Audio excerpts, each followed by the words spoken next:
하늘길을 열어라 라는 제목으로 함께 하나님의 말씀을 나누도록 하겠습니다. 따라 하시겠습니다. 하늘길을 열어라. 하늘길을 열어라. 민수기 24번째 시간입니다. 레위기, 민수기, 신명기를 통해서 하나님이 레위인 제사장에 대해서 많은 이야기들을 내어주세요. 그 중에서 공통적으로 레위인과 제사장에 말씀하시는 것이 있어요. 예배를 중요하게 여기라는 거예요. 예배를 마음과 뜻과 생명을 다해 드리라는 거예요. 너희는 그것을 하기 위해 태어났다라는 거예요. 너희는 그것을 하기 위해서 내가 너를 선택했다라는 거예요. 내가 너를 지명하여 불렀나니 너는 내 것이라고 말씀하시던 것처럼 너는 그렇기 때문에 너는 내 일을 해야 된다는 거예요. 그게 뭐예요?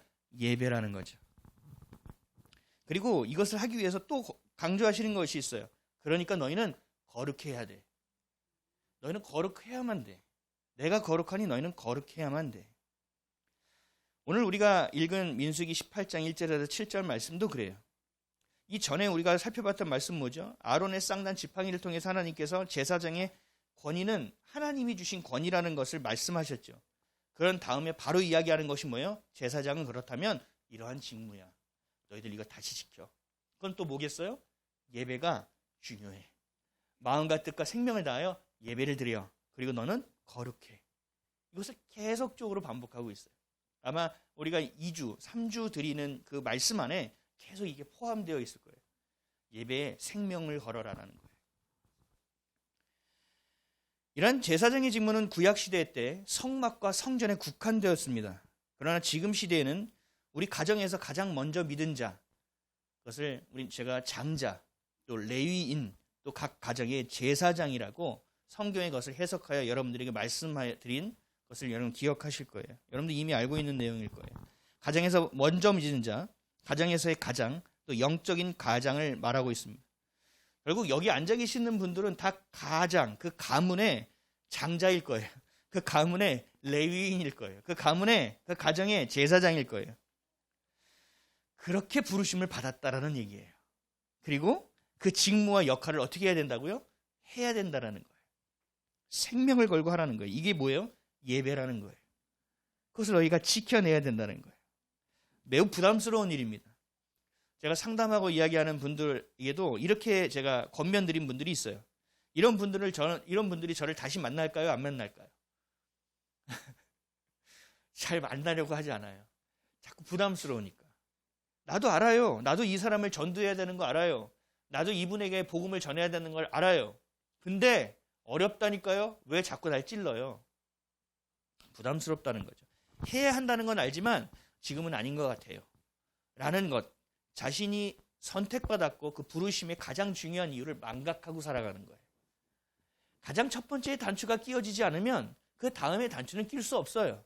그 첫 번째 단추가 삐뚤게 잘못 순서대로 껴있으면 아무리 다 꽂아도 끼워도 다시 풀러야 되는 수고와 시간을 허비하게 되는 거예요.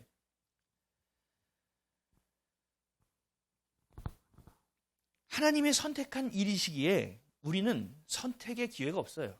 이건 하나님이 선택하신 거예요. 하나님이 선택하신 거는요, 우리가 해야 될 일은 뭔지 아세요? 우리의 몫은 순종하는 일이에요. 매우 부담스럽지만, 피하고 싶지만, 회피하고 싶지만 맞닥뜨려야 한다는 거예요. 그럴 때 하나님이 우리에게 뭐라고 말씀하셨냐면요, 예비한 복을 주시겠다는 거예요.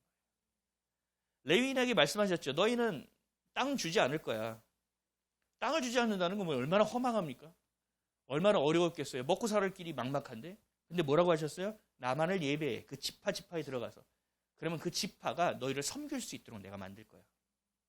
내가 너가 먹고 살아가는데 부족함이 없게 만들 거야. 너희들은 뭐해요? 예배드려. 너희들은 거룩함을 지켜라고 말씀하신 거예요. 그러니까 결국은 하나님이 그러한 요구를 하실 때는 그러한 것은 충분히 채워주시겠다는 전제 조건이 있다라는 거예요. 하나님은요, 절대로 공짜로 일하지 않으십니다. 우리가 심는 그대로 일하십니다. 그때 하나님께서 더 놀랍게 부어주실 때가 있는 거죠. 우리가 아무리 수고하고 노력해도요, 씨앗을 10개 심어도 열매가 하나도 안 열릴 수도 있어요. 우리가 하나만 심었는데 거기서 가지를 타고요, 열매가 2개가 열릴 수도 있는 거예요. 그건 누구에게 있는 거예요? 그 열매는 하나님께 주권이 있는 거예요. 열매는 우리에게 소관이 없어요. 우리는 뭐 해야 돼요? 이른 비와 늦은 비를 기다리며 하나님이 맡겨주신 때에 성실하게 예배하는 일이에요. 성실하게 농사를 짓는 일이라고. 그것이 하나님께서 우리에게 선택하시고 하라고 하신 일입니다.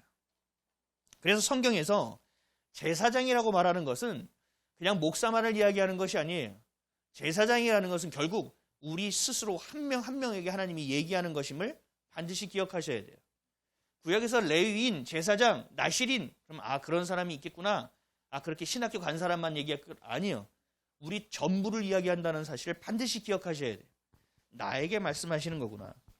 바로 오늘 저와 여러분에게 말씀하시는 것을 기억하시기 바랍니다. 돈이 가장 중요한 것이 된 세상이에요.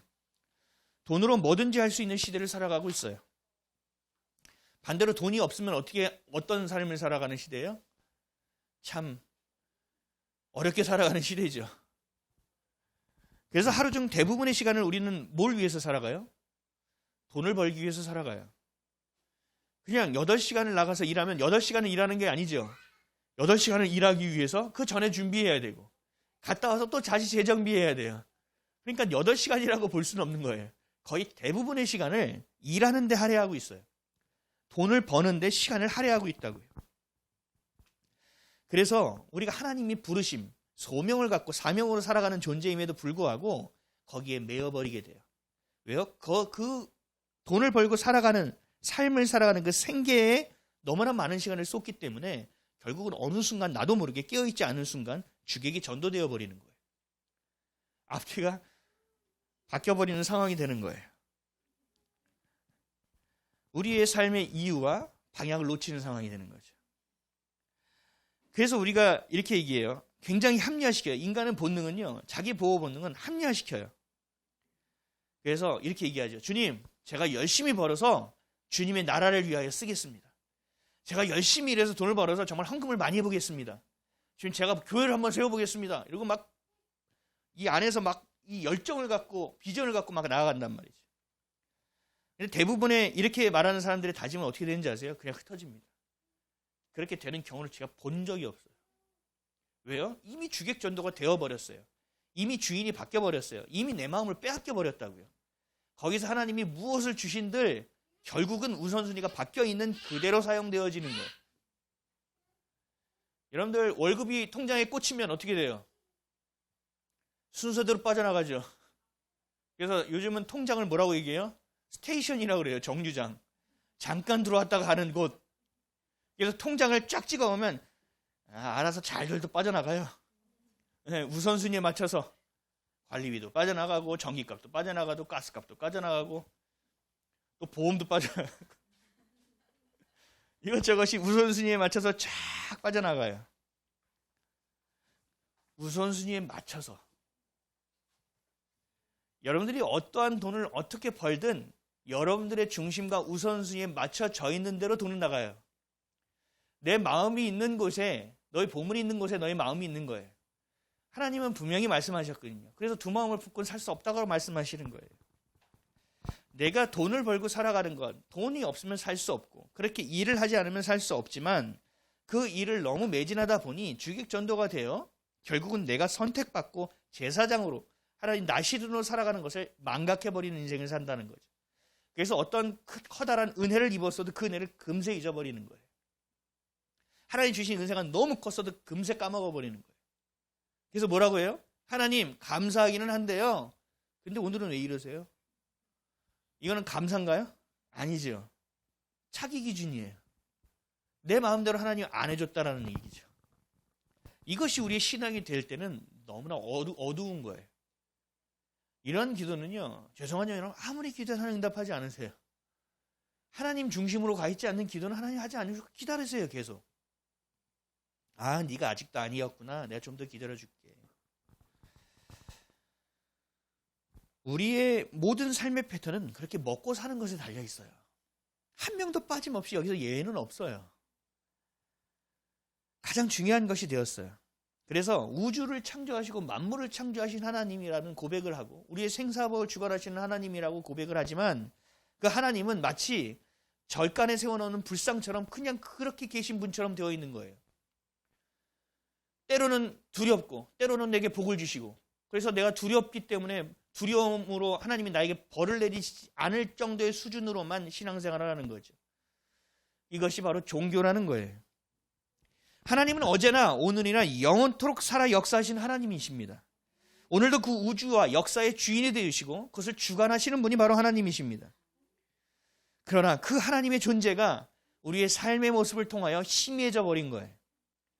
우리의 삶의 우선순위로 말미암아 이 위대하신 하나님이 우리의 상황 가운데 그저 수많은 신들 중에 하나의 신으로 전락해 버린 거예요.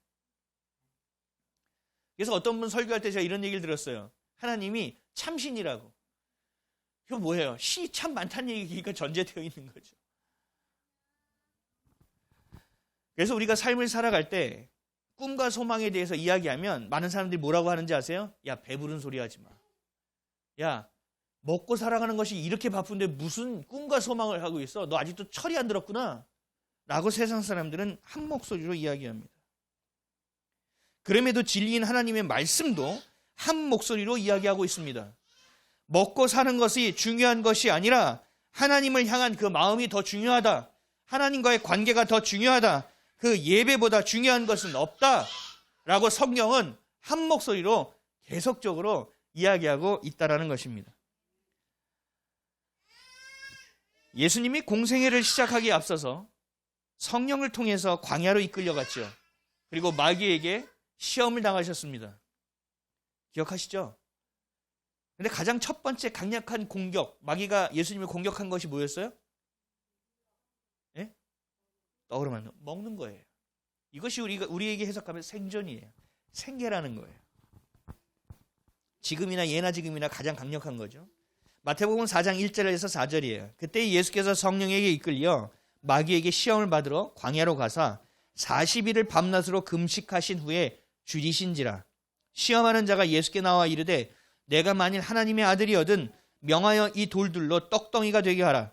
예수께서 대답하여 이르시고 기록되었으되 사람이 떡으로만 살 것이 아니요 하나님의 입으로부터 나오는 모든 말씀으로 살 것이라 하였느니라 하시니. 아멘. 우리는 이 말을 들으면 알아야 돼요. 아, 우리는 선민이지. 우린 거룩한 백성이지. 세상과 구별돼야지. 그래, 먹고 살아가는 것이 중요하지만 예배가 더 중요해. 하나님이 나를 지으신 이유와 목적과 방향대로 살아가는 것이 더 중요해 라고 생각해야 된다는 거예요.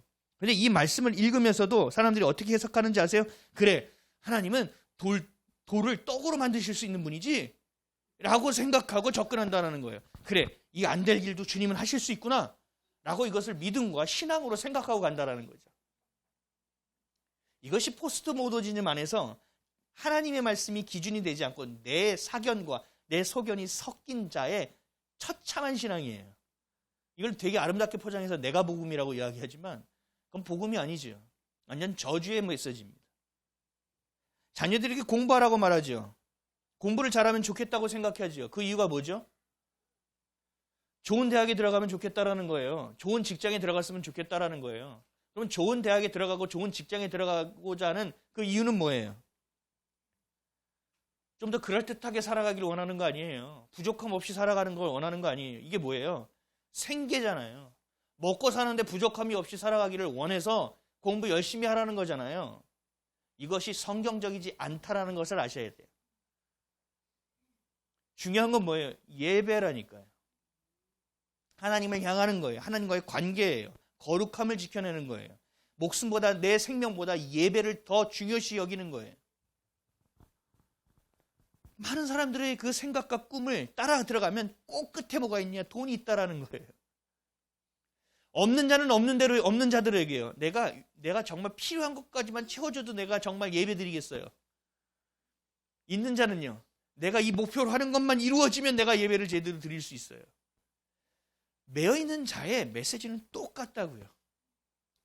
돈이 정말 필요한 자나 돈이 넘치는 자나 모두 돈에 매여버리기 시작하면 하나님의 선택하심과 하나님의 부르심은 사라져버리는 거예요.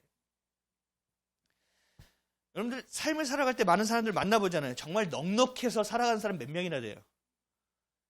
다 한 달에 생계에 허덕여요. 한 달 벌어서 한 달 먹고 산다. 하루살이가 아니라 한 달살이라고요. 이젠 전세도 없잖아요. 거의.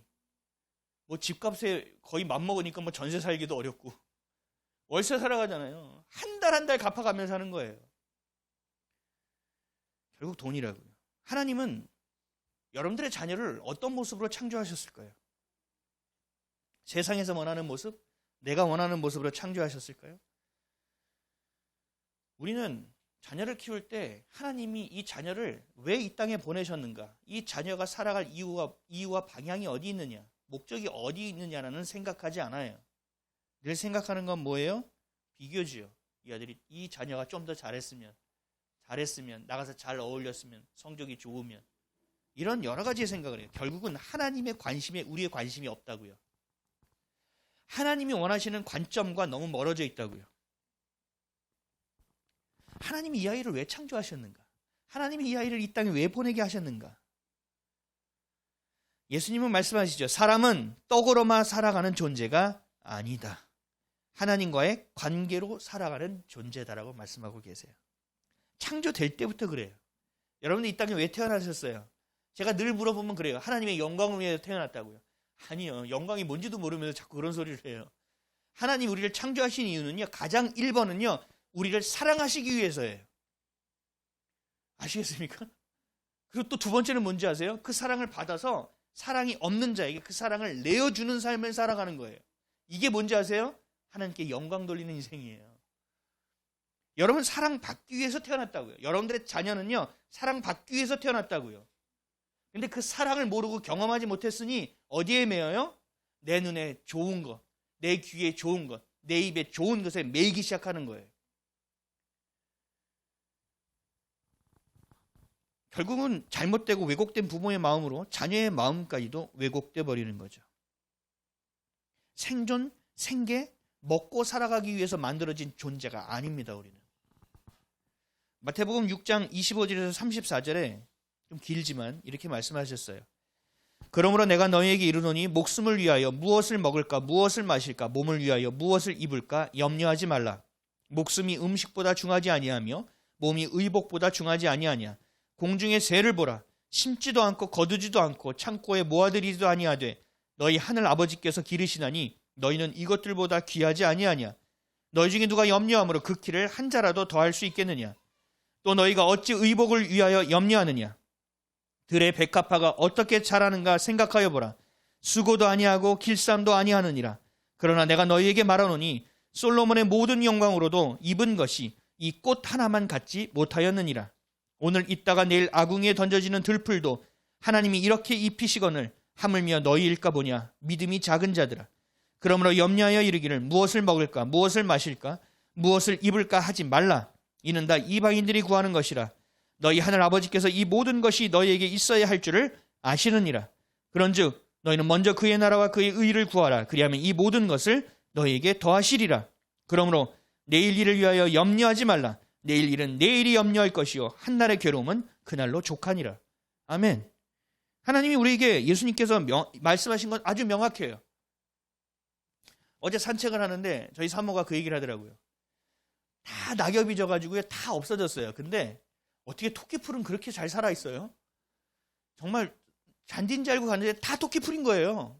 제가 야 이놈들은 추위에 강하네. 그랬더니 저희 사모가 지나가는 말로 이런 말을 하더라고요. 얘들은 하나하나 씨를 뿌리지도 않았는데 어떻게 이렇게 많이 여기서 살고 있지? 그 생각에 제가 이 성경의 들풀이 생각난 거예요. 그래, 정말 장미꽃 너무 아름답지. 그런데 지나가다 보는 이 들풀 하나하나가 얼마나 예쁜지 몰라요. 근데 그걸 누가 심었어요? 여러분들이 가서 심으셨어요?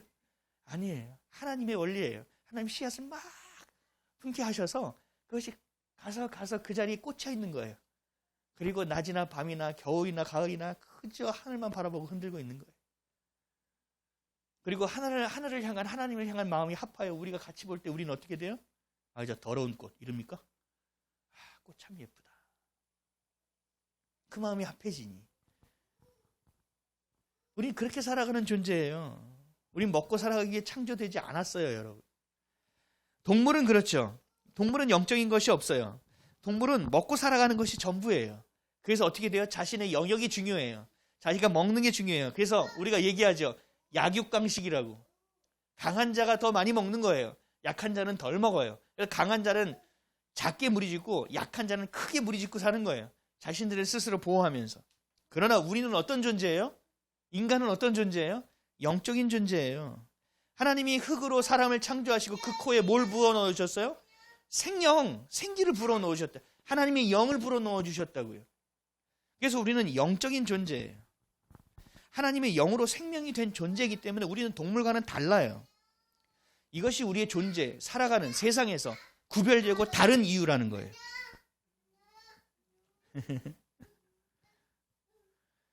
동물과 구별되지요, 인간은. 그리고 세상과 구별되지요. 하나님을 알지 못하는 자와 구별돼요. 하나님으로부터 받은 생명을 알기 때문에 먹고 살아가는 생계가 중요한 것이 아니라 하나님을 향한 것이 우리의 1순위가 되어진다는 것을 아는 것, 이것이 바로 구별됨의 가장 첫 번째예요. 결국 가장 기본적인 거룩함이라고요. 많은 것에서 우리가 거룩해지려고 하죠. 근데 1순위, 첫 번째 단초가 이 거룩함이에요. 하나님을 향한 거룩함, 먹고 살아가는 존재가 아니라는 것, 사랑받기 위한 존재이고 부르심으로, 소명으로 살아가는 존재이고 사명으로 생명을 향하는 존재라는 것, 이것이 가장 첫 번째의 거룩함입니다. 먹고 입고 마시며 살아가는 것은 수단이에요. 방법이에요. 이유와 목적이 될 수 없어요. 방향이 완전히 다른 겁니다. 그래서 하나님은 계속 거룩함을 말씀하시는 거예요. 그리고 성결을 이야기하시는 거예요. 그 대제사장 이마에 뭘 하나님께서 기록하라고 하셨어요? 여호와께 성결. 하나님을 향하여 성결하라는 거예요. 그것을 이마에 새기셨다는 거죠. 우리는 이러한 소명과 사명을 잃어버렸어요. 그래서 우리가 그리스도인의 모습을 잃어버린 거예요. 그래서 어떻게 됐습니까? 우리가 뭐라고 불려져요? 예전에 그 권위가 살아있을 때는 아무리 저속한 표현을 써도 예수쟁이라는 표현을 썼죠. 그러나 지금은요, 벌써 10년 전부터 개독교라는 이야기를 듣고 있어요. 그리고 썬데이 크리스찬이라는 이야기는 뭐 수도 없이 들었던 이야기죠. 축복만 원하는 기복신앙, 이런 것들이 생기는 이유는 어디서 나오는가? 바로 먹고 사는 것이 전부된 것에서 나옵니다. 거룩함이 상실해서 나오는 거예요. 부부가 있습니다. 예를 들어볼게요. 부부가 있어요. 아침에 일어나면 서로 맞벌이를 하기 때문에 직장을 향하기 위해서 막 바쁘게 움직여요. 그리고 직장 생활을 끝나면 다시 집으로 모여요. 그리고 밥을 해 먹어요. 그리고 다시 아침에 일어나 다시 직장을 행해요. 서로 각출해서 공동으로 먹을 것도 사고 공동으로 영역을 나눠서 서로 부담되지 않은 선에서 살아요. 요즘 젊은 부부들이, 이런 부부들이 되게 많아요. 그러면서 뭐라고 얘기하는지 아세요? 우리는 쿨해요.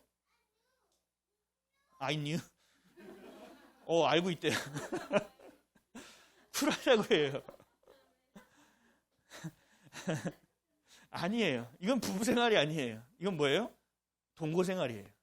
부부는 그렇게 하나님이 짓지 않았어요. 부부의 삶은요, 생존과 생계에 있지 않아요. 부부의 생활은요, 관계에 있어요. 서로 힘들 때 서로 기대고, 서로 힘들 때 서로 위로하고, 서로 힘들 때 서로 배려해주고, 하나님이 주신 사랑으로 서로 경험하고, 서로 나누고, 서로 주고, 서로 받고 하는 관계가 부부 관계예요. 이것이 안 되면 깨지는 거예요. 그게 결국 부부 관계가 깨지는 이유는 뭐예요? 신뢰가 깨질 때 깨지는 거예요. 관계가 깨지면 깨지는 거예요. 그리고 또 자녀를 키우죠, 함께. 그래서 자녀를 통하여 수많은 일이 생기고, 저희도 부부싸움 생존하다가 자녀 때문에 싸우기 시작해요. 항상 자녀 안에서 서로 간에 얽히고 설키는 여러 가지 일들이 생겨요. 결국 뭐예요? 부부는 동역자예요. 부부는 함께 걸어가야 될 반려자예요. 그래서 신뢰가 깨지면 깨지는 거예요. 우리와 하나님과의 관계도 마찬가지예요. 하나님은 창조하신 분이야. 하나님은 경배받는 분이야. 우리는 주님을 찬양하고 경배하는 거야 라고 끝나는 게 아니에요. 우리의 삶의 수많은 과정과 우리의 삶의 수많은 여정 가운데서 하나님의 존재를 인식하고 하나님의 은혜를 경험하고 나의 힘들고 어려운 것을 아뢰고 또 이야기하고 그 과정 가운데서 함께 살아가는 존재가 하나님과 우리와의 관계라는 거예요. 그래서 하나님은 우리를 어떻게 해요? 어떻게 하세요? 어려움이 있고 문제가 있으면 문제를 걷어주시나요? 아니요. 하나님 그것을 여정으로 삼으세요. 그래서 우리에게 뭘 주세요? 믿음을 주셔서 걷게 하시는 거예요. 하나님 우리에게 용기를 주셔서 걷게 하시는 거예요. 하나님은 우리와 그런 관계예요. 그냥 하나님은 위대하신 하나님이시고 나는 나고, 하나님은 도와주실 건 도와주시고 작은 건 내가 해야지, 이런 존재가 아니라고요.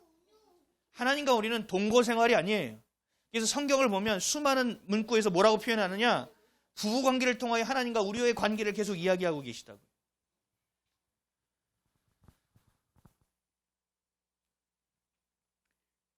작은 일이든 큰 일이든 하나님께 아뢰고 구하고 경험하는 것, 그것이 인생이에요.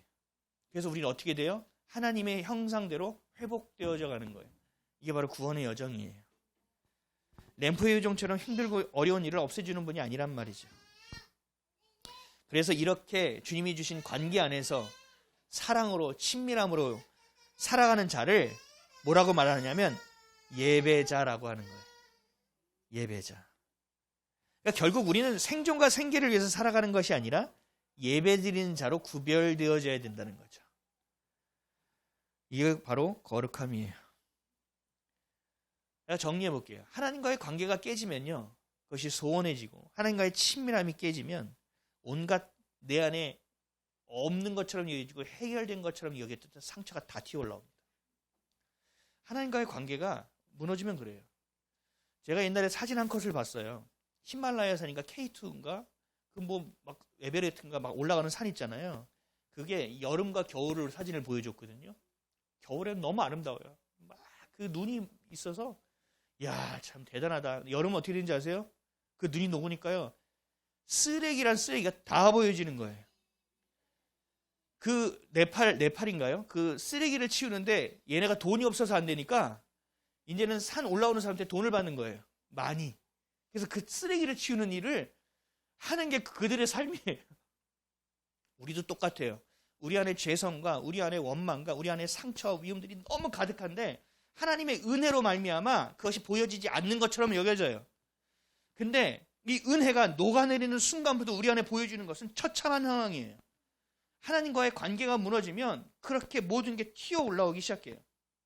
그러면 어떻게 되는지 아세요? 하나님과의 관계만 무너지는 것이 아니라 나와 나의 관계가 무너져요. 내 안에서의 내 관계가 무너져요. 그래서 자기의 연민으로 무너지고 자기 비관으로 무너져 버리기 시작하는 거예요. 그러면 어떻게 됩니까? 자녀의 관계도 깨지기 시작해요. 이웃과의 관계도 무너지기 시작해요. 결국은 스스로가 고립되는 상황이 됩니다. 그럼 이 고립된 사람들은 어떻게 기도하느냐? 하나님, 내가 우겨싸움을 당하고 있습니다. 사면 초가입니다. 음침한 골짜기를 건너는 것 같습니다. 아무도 내 편이 없어요. 하나님, 사방에 다 적이에요. 다 칠흑 같은 어둠 속에 있어요. 내가. 근데 거기서 끝나냐? 아니요. 엎친 데 덮친 격으로 여러 가지 문제들이 계속 발생하기 시작합니다. 이럴 때 해야 될 것은 뭐예요? 우선순위를 정해놓고 하나하나 해결하는 일인가요? 아니죠. 예배의 회복이에요. 하나님과의 관계가 회복되는 거예요. 하나님 앞에서 나와서 소원해진 관계를 붙들어야 돼요. 회개해야 돼요. 그리고 내가 중심인 그 관계를 흩어버려야 돼요. 내 생각을 흩고 내 마음을 흩어서 주님 다시 그려주세요 하고 백지 도화지를 갖고 주님 앞에 나아가야 돼요. 이게 뭐냐 하면 회개라는 거예요. 예수의 보혈로 나를 씻어주십시오. 이게 바로 자기 부인이에요. 주님, 이제 내 힘으로 안 하겠습니다. 주님께서 해주십시오. 내가 수고하고 노력하면 되는 줄 알았더니 주님 안 되더라고요. 도와주세요. 거의 끝장까지 가는 거예요. 이것은 고집이 센 사람은 더 많이 가는 거예요. 어떤 사람은 독감 한 번만 줘도 주여 하고 회개하는데 어떤 사람은 암으로 막 때려도 돌아오지 않아. 자기의 그 완악한 고집이 있는 자는 그렇게 어려워져요. 점점 더. 그래서 우리는 어떻게 돼요? 매일처럼 그 일상이 내가 나의 견고한 성을 깨는 작업을 해야 되는 거예요. 내가 주님의 것입니다. 내가 주님을 찬양합니다. 주님이 나를 다스리시는 유일한 분입니다. 내가 주님을 찬양하고 고백하고 주님 앞에 매일처럼 나아가야 돼요. 그 다음 우리의 마음이 어떻게 되는지 아세요? 견고한 성 굳어진 것이 말랑말랑해질 때가 와요. 이것이 뭔지 아세요? 기경되는 거예요. 내 마음이 기경되는 거예요.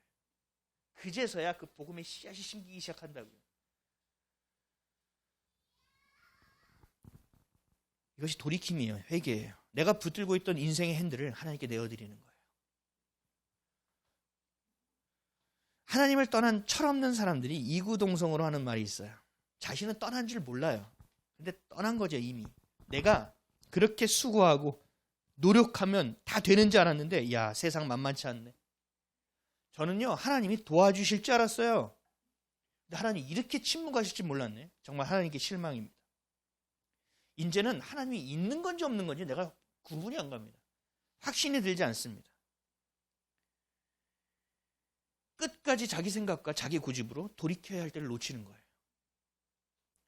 그래서 겸손해야 돼요. 교만한 건 다 망해요. 교만은 패망의 선봉이라고 말씀하셨죠. 넘어짐의 앞잡이라고 말씀하셨죠. 교만하는 사람의 특징이 뭔지 아세요? 자기가 교만한지 모릅니다. 그래서 어떻게 해야 돼요? 계속 끝없이 주님 앞에 나가야 되는 거예요. 고해야 되는 거예요. 주님, 전 잘 모르겠는데 주님 오늘도 나를 다스려 주십시오. 주님, 내가 잘 모르겠는데 주님 오늘도 나를 가르쳐 주십시오 하는 겸손함이 있어야 되는 거예요.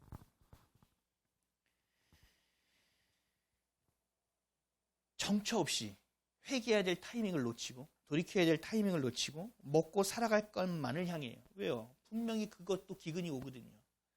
하나님만 보라고 하나님께서 다 말리시는데 그걸 어떻게든 물을 대be겠다고 이리저리 뛰어다니는 거예요. 부도 막아보려고 은행 이리저리 대출받는 거랑 똑같은 거죠. 그럴 때 뭐가 생겨요? 원망과 불평만 생기는 거예요. 때를 놓쳐버립니다. 오늘 보면 4절에서 5절이에요. 다 같이 읽겠습니다. 시작.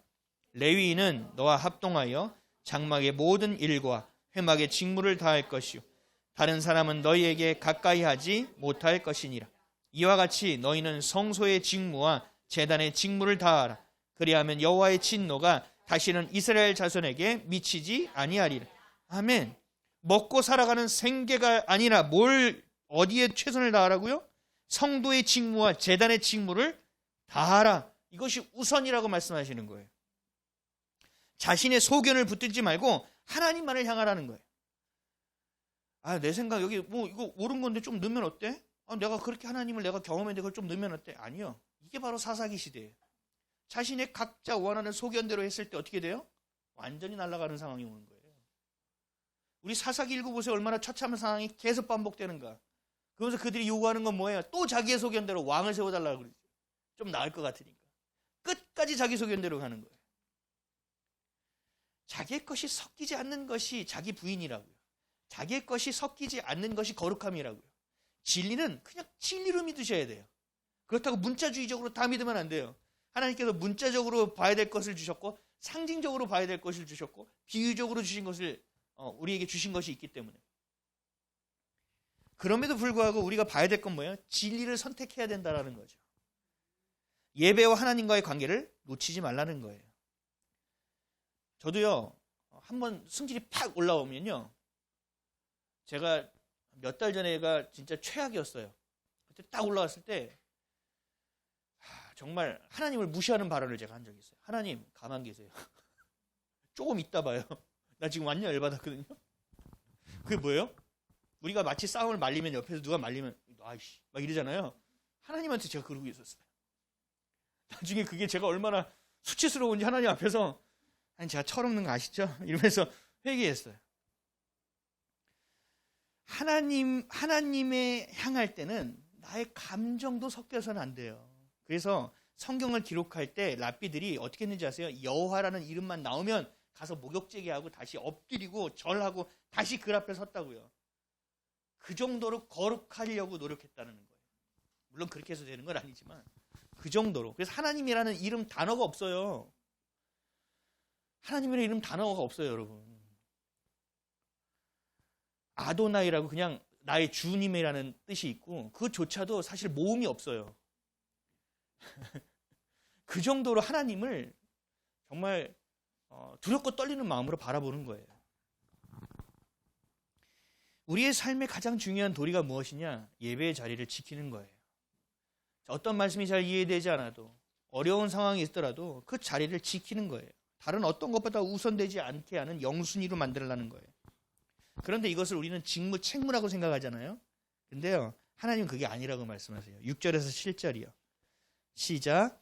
보라, 내가 이스라엘 자손 중에서 너희의 형제 레위인을 택하여 내게 돌리고 너희에게 선물로 주어 회막의 일을 하게 하였나니 너와 내 아들들은 제단과 휘장 안에 모든 일에 대하여 제사장의 직분을 지켜 섬기라. 내가 제사장의 직분을 너희에게 선물로 주었은즉 거기 가까이 하는 외인은 죽음을 당할지니라. 아멘. 무거운 짐이 아니라 뭐라고요? 선물이라고 말씀하셨어요. 하나님을 가까이 하는 것, 하나님께 기도할 수 있는 것, 하나님을 예배하는 것을 하나님 우리에게 주신 선물이라고 얘기하는 거예요. 결국 선물을 받은 자는 특권이에요. 그래서 어떤 외인도 가까이 할 수 없는 거예요. 하나님이 맡긴 자만 들어올 수 있는 거예요. 젠센 플랭클린이라는 목사님이 영적 분별력이라는 책을 썼어요. 그런데 그 책에 이런 말씀이 있어요. 우리의 역할은 하나님을 인정하는 것이고 그분의 역할, 하나님의 역할은 우리의 길을 지도하는 것이다. 너무나 명확하죠. 저는 이 문구를 읽고 이거 잠언을 축약해 놓은 것처럼 느껴졌어요. 우리의 역할은 하나님을 인정하는 것이고 그분의 역할은 우리의 길을 지도하시는 것이다. 결국 우리는 하나님을 인정하고 따르면 되는 일이고 하나님은 우리를 보호하시고 인도하시는 일을 하시는 거예요. 그래서 하나님은 뭐라 그래요? 먹고 사는 것은 내가 챙길 거니까 너 뭐 하라고요? 예배해. 넌 나에게 직무를 다해. 이게 너에게 준 특권이야. 잠언 3장 5절에서 7절에 이렇게 말씀하세요. 너는 마음을 다하여 여호와를 신뢰하고 내 명철을 의지하지 말라. 너는 범사의 그를 인정하라. 그리하면 내 길을 지도하시리라. 스스로 지혜롭게 여기지 말지어다. 여호와를 경외하며 악을 떠날지어다. 아멘. 인간은 무엇이 선인지 악인지 분별하기조차도 어렵다는 얘기예요. 그러니까 스스로 지혜롭다 여기서 네가 선택하지 말라는 거예요. 뭐 하라고요? 범사의 주님을 인정하라는 거예요. 그리고 너는 마음을 다하여 여호와를 신뢰하고 내 명철을 의지하지 말래요. 명철은 어떤 내가 땅 위에 이렇게 반석 위에 선 것 같은 모습이에요. 그러니 뭐예요? 이것이 확실하다고 내가 생각하는 거겠죠. 그것을 의지하지 말래요. 뭘 의지하라고요? 그냥 여호와를 신뢰하래. 이것을 다시 풀어서 얘기하면 진리인 하나님의 말씀만 붙들고 가라는 거예요. 너의 소견과 사견을 넣지 말라는 거예요. 작은 누룩이라도 들어가면 모든 것을 변질시키는 것처럼 너의 그 작은 생각 하나가 나의 일을 그르치는 도다라고 하나님 말씀하시는 거라고. 스스로의 지혜, 스스로의 경험, 스스로의 이성에 판단하지 말고 오직 하나님만 믿으라는 거예요. 하나님만 인정하라는 것입니다. 그럴 때 하나님이 우리를 친히 인도해 주시겠다는 거예요. 마태복음이 이렇게 말씀하셨어요. 마태복음 10장 32절에서 33절. 누구든지 사람 앞에서 나를 시인하면 나도 하늘에 계신 내 아버지 앞에서 그를 시인할 것이요. 누구든지 사람 앞에서 나를 부인하면 나도 하늘에 계신 내 아버지 앞에서 그를 부인하리라. 시인한다는 것을 원어로 찾아보면 진실한 고백이라는 단어예요. 누구든지 사람 앞에서 나를 진실하게 고백하면 이건 뭐예요? 예수를 그리스도로 고백하면이죠. 그러면 하늘에 계신 아버지께서도 너를 내 자녀로 고백해 줄 거라는 거죠. 이게 뭐예요? 인정한다라는 거예요. 내가 하나님을 하나님으로 인정하면 하나님이 나를 백성으로 인정하겠다라는 거예요. 하나님이 우리를 책임지시겠다는 거죠. 결국 뭐가 문제냐 하면 우리가 하나님을 인정하지 않고 있다라는 거예요. 그렇기 때문에 먹고 살아갈 걸 누가 책임져야 돼요? 내가 책임져야 되는 상황이 오는 거죠. 그러다 보니 우선순위가 바뀌고 그것이 나의 부르심과 나의 사명과 내 생각과 내 삶의 어쩔 수 없는 생존이라 생각하니 결국 예배는 밀려지게 되는 거예요. 그런 악순환이 계속되어진다는 거죠.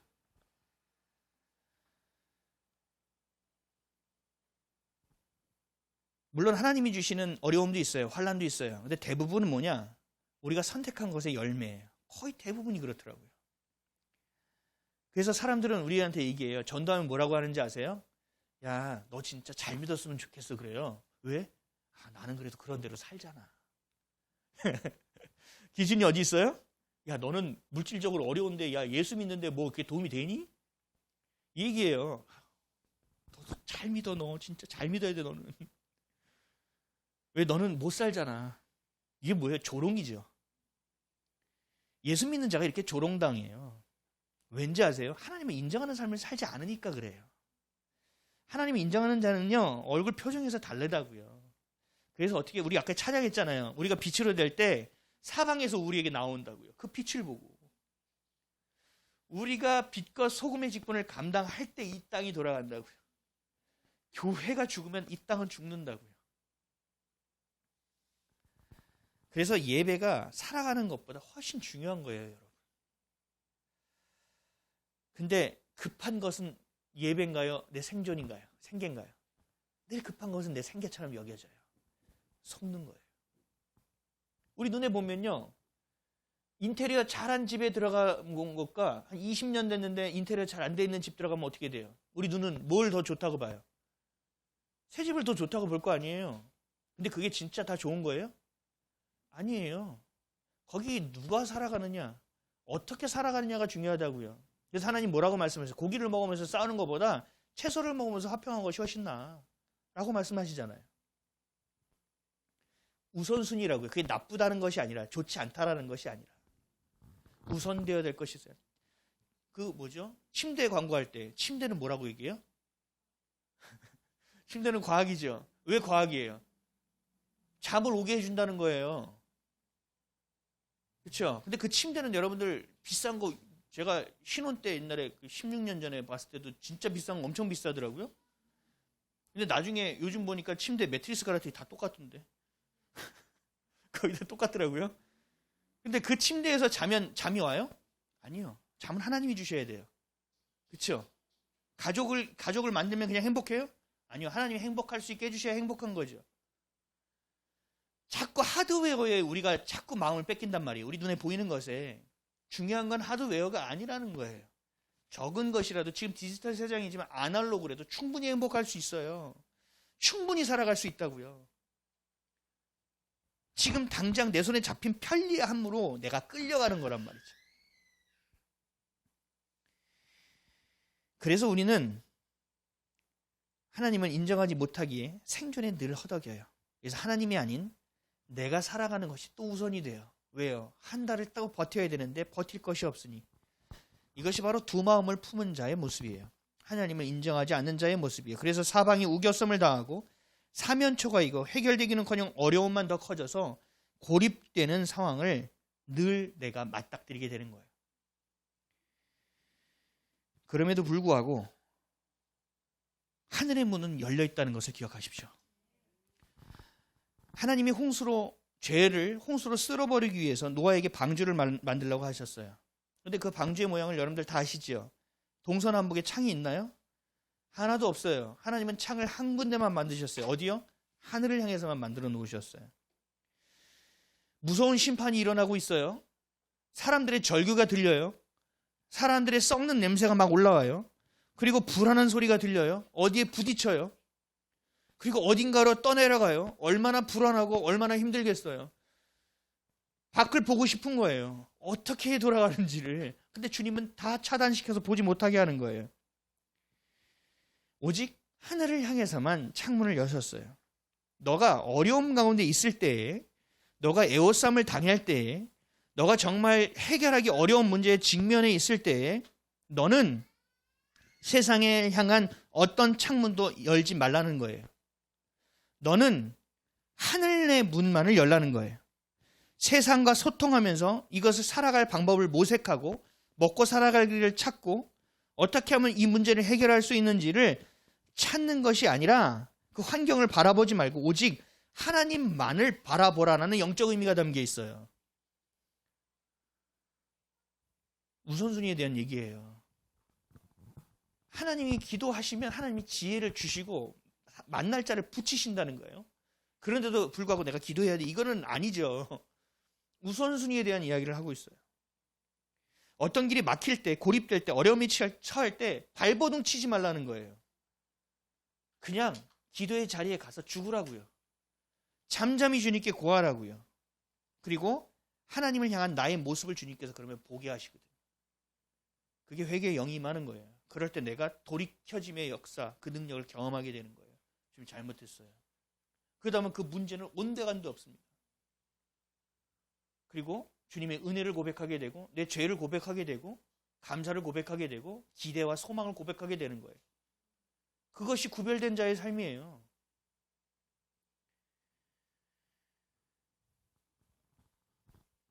내가 내 삶의 권세를 가지고 다스리는 것이 되어서는 안 됩니다.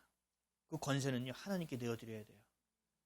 나의 작은 생각 하나까지도 주님께서 다스릴 수 있도록 자꾸 그 자리를 내어드리는 훈련과 연습을 해야 돼요.